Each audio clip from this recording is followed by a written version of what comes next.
Aristegui, en vivo. Regresamos. Lorenzo Meyer. En Aristegui Noticias. Lorenzo Meyer, doctor, buenos días y bienvenido, buena semana. Se acabó este sexenio. ¿Qué se puede decir una mañana como esta? Gracias por estar aquí. Mira, Carmen, ¿qué se puede decir? Para empezar, que no entra la imagen en mí. No sé qué pasó. Tenemos un problema con tu imagen, pero bueno, por teléfono será. Sí, ni modo. Bueno, es obvio que la opinión sobre el sexenio que termina es una opinión dividida y yo tengo una opinión positiva y sé que un grupo de mis conciudadanos no la tienen. Por lo tanto, no hay manera de evitar esa diferencia. El tiempo es el que va a decidir más o menos cómo lo vamos a recordar a Andrés Manuel López Obrador y a su sexenio, y no solamente a su sexenio, sino a su esfuerzo. Ese esfuerzo que empezó desde fines de los 1980, cuando él se presenta como candidato de oposición en Tabasco, y entonces tiene que recorrer un largo camino, pero que se encuentra en 2006 con lo que desde el lado obradorista se considera un fraude, que no es nada extraño porque los fraudes eran parte del antiguo régimen. Luego, en 2012, la situación que él vuelve a presentarse como candidato, bueno, también encuentra en ese momento sobre todo el dinero, la cantidad de dinero invertido por el PRI, por la campaña de Peña Nieto. Finalmente el 2018, y ahí es donde quiero yo poner el acento. El 2018 es una elección que por primera vez realmente cumple más o menos los requisitos propios de las elecciones democráticas, que son, entre otros, tener la seguridad, más o menos, de que los votos se van a contar. Y creo que el aparato que supervisa las elecciones sí estaba ya listo y funcionando.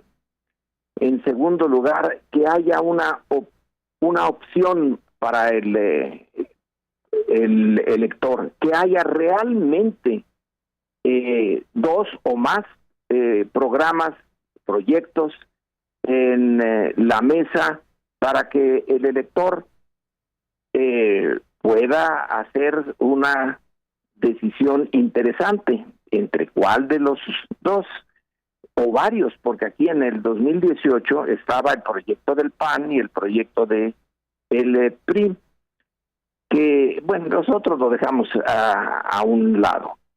Y el ciudadano ya tenía más o menos información. Es verdad que los medios tradicionales de información estaban sesgados, pero había otros medios de información, entre otros de las redes sociales.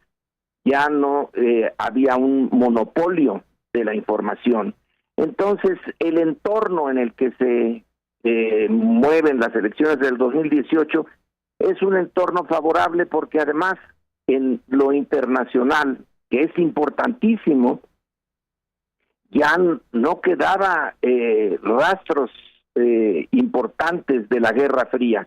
Esa Guerra Fría que hizo que México estuviera metido en la zona norteamericana de influencia y tomando una posición contra la Unión Soviética. Esa ya era historia, y el anticomunismo empezaba a perder sentido. Entonces, un candidato de izquierda no relacionada ya con la Unión Soviética ni con el marxismo ortodoxo, sí tenía posibilidades porque estaba fuera del campo de interés de la gran potencia dominante, hegemónica en la zona geográfica en la que nos encontramos, y no interfirió realmente de manera significativa en las elecciones. Entonces pudieron dar en esas condiciones en donde sí había una capacidad ya montada institucional para vigilar el voto, había opciones sustantivamente diferentes, la información más o menos fluía, y el triunfo de Andrés Manuel en el 2018 es el triunfo de una izquierda no ortodoxa, de una visión de México y de las posibilidades futuras que no preveía ya la caída del capitalismo, ni la llegada del socialismo, ni nada por ese estilo. Estaba consciente, era una visión realista de que el capitalismo seguiría en México, de que no había mucho para dónde hacerse, pero que dentro de ese esquema sí se podía poner al gobierno en una posición no tan débil como la que tuvo durante los gobiernos neoliberales, cuya no la principal, pero una de las principales funciones y áreas de acción era debilitar al sector público para darle al mercado cada vez más y más y más poder para asignar los valores, los bienes y las tareas propias de la economía de una sociedad compleja. Aquí la propuesta fue introducir de nuevo el poder regulador e interventor del gobierno para balancear un poco las cargas en este camino que llevábamos en el desarrollo mexicano, en donde la carga iba pero muy dura en contra de los sectores populares y muy favorable a lo que era ya una oligarquía. Creo yo que el término de oligarquía se puede usar perfectamente en el fin del siglo XX y principios del siglo XXI. Y es allí donde se puso el énfasis y se movilizó a sectores bajos de la pirámide social en apoyo al proyecto encabezado por López Obrador. Y el viejo régimen, este es el punto quizá más interesante, el viejo régimen realmente dejó de existir, porque desde una posición más conservadora se señala que el presidente Fox fue ya el momento en que se acabó el sistema autoritario priista que había nacido con la Revolución Mexicana y que se había convertido en partido de Estado en 1929 y que con altas y bajas había seguido hasta el año 2000. Pero el PAN Fox representó no era el PAN de la oposición católica, conservadora, clase media, profesionista del origen, de allí de Gómez Morín en 1939, sino era un PAN que encontraba, justo como lo encontraba también el PRI, que el enemigo principal no era el tradicional, sino era el nuevo, era ese que surgía precisamente de las movilizaciones encabezadas por una izquierda que a su vez tenía un líder ya muy conocido, Cuauhtémoc Cárdenas, que después fue sustituido por Andrés Manuel López Obrador. Un nuevo liderazgo que estaba más cercano a la forma de ser, al lenguaje, a las preocupaciones del México profundo, para usar el término que acuñó Guillermo Bonfil. Había un México que estaba listo para ser movilizado, que se movilizó varias veces y que se encontró con que todavía el antiguo régimen tenía suficiente fuerza como para permanecer ahora aliado con el PAN. Es una alianza natural que yo creo que a la distancia se ve como inevitable, que frente a un reto de una movilización masiva desde abajo, con un lenguaje, llamémosle populista, despertó la simpatía o el interés, al menos, de una parte importante de los ciudadanos, y que se aprestaron a participar en las movilizaciones masivas y sobre todo en las elecciones. Y ahí es donde el papel de López Obrador es fundamental, el papel de el líder, la estructura social en la cual se movió y se mueve el López Obradorismo, ahora ya sin López Obrador,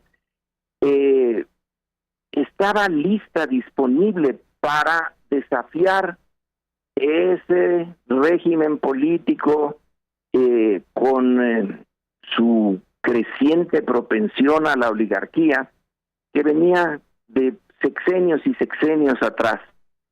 Así pues se encontraron una sociedad que ya no era tan la sociedad rural en que se inició el PRI, ya era una sociedad con mayor nivel de educación formal, con mayor contacto con el mundo externo, con mayor contacto entre sí, y como ya no se podían usar las antiguas formas de controlar quién intervenía, quién era actor político y quién no, como en los momentos clásicos del PRI, cuando solo el presidente podía decir quién realmente podía jugar el papel de oposición, una oposición desde luego que no llegara a poner en peligro el dominio del presidente, del PRI, del sistema. Pero esa fórmula se había ido desgastando.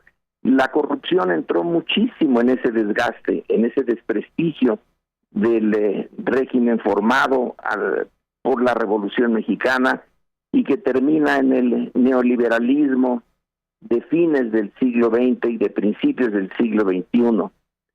Es ahí donde la figura del que hoy se va ya de la presidencia juega un papel determinante en esa discusión que hay entre el papel del individuo en la historia y el de las grandes fuerzas económicas, sociales, culturales, que se ha discutido mucho y se seguirá discutiendo. Los dos tienen un lugar dependiendo del momento histórico, del tiempo histórico en el que estén actuando.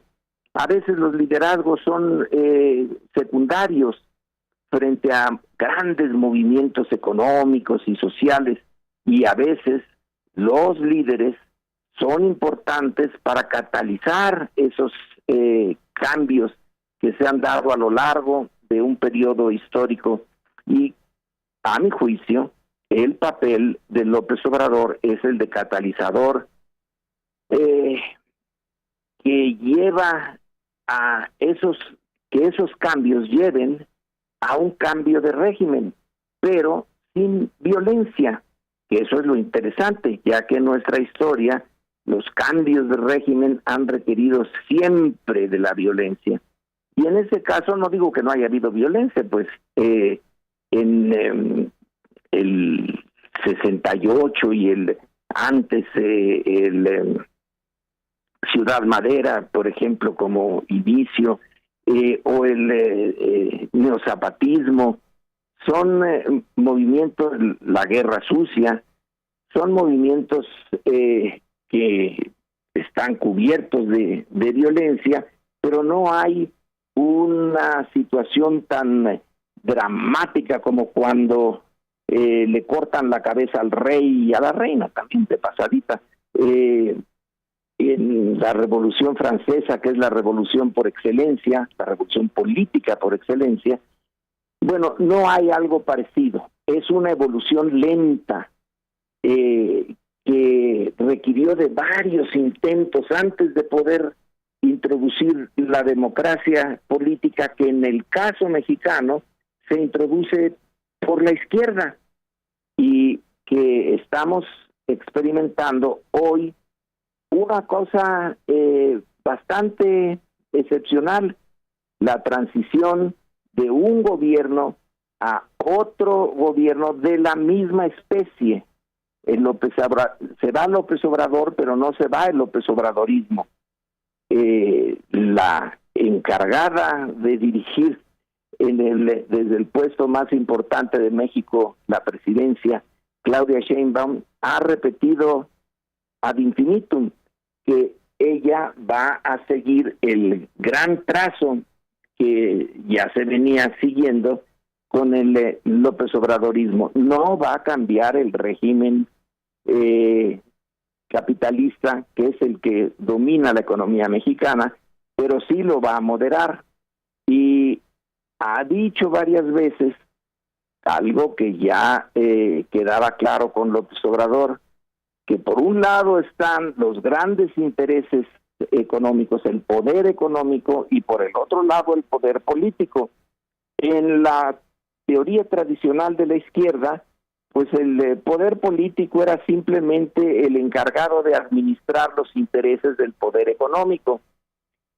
Pero esa visión tan radical y tan clara, pero también tan simple de Marx, ya no funciona. El gobierno tiene una esfera de independencia frente a las clases poderosas, frente a las grandes concentraciones de poder económico, que es uno de los rasgos interesantes del López Obradorismo, de ponerles límite a esos poderes e introducir a las demandas de los sectores que están más abajo, y hacerse su vocero, introducirlas en el proceso político y combinarlas. No se expropió a ningún banco, como se ha señalado, no se expropiaron industrias, no se expropiaron a los grandes propietarios, como fue la última vez con la Revolución Mexicana, que sí, la reforma agraria, que era entonces la gran fuente de riqueza de la oligarquía mexicana, no de la parte extranjera, bueno, pues ahí sí se hizo el cambio radical, el cambio revolucionario. Ahora no, ahora es por vía de medidas administrativas, que va a tomar mucho tiempo, que es un cambio menos dramático, pero menos violento que los que hemos experimentado en el pasado. Y en fin, que la figura de López Obrador, para sus simpatizantes, como es mi caso, para sus críticos, para sus adversarios, para todos, es un punto de referencia. Lo que también todos podemos tener como un punto de contacto es que el pasado ya no va a volver. Ya es imposible recrear las condiciones políticas que permitieron los desarrollos de las últimas presidencias de Peña Nieto y Calderón, etcétera, hacia atrás hasta Salinas. Eso ya no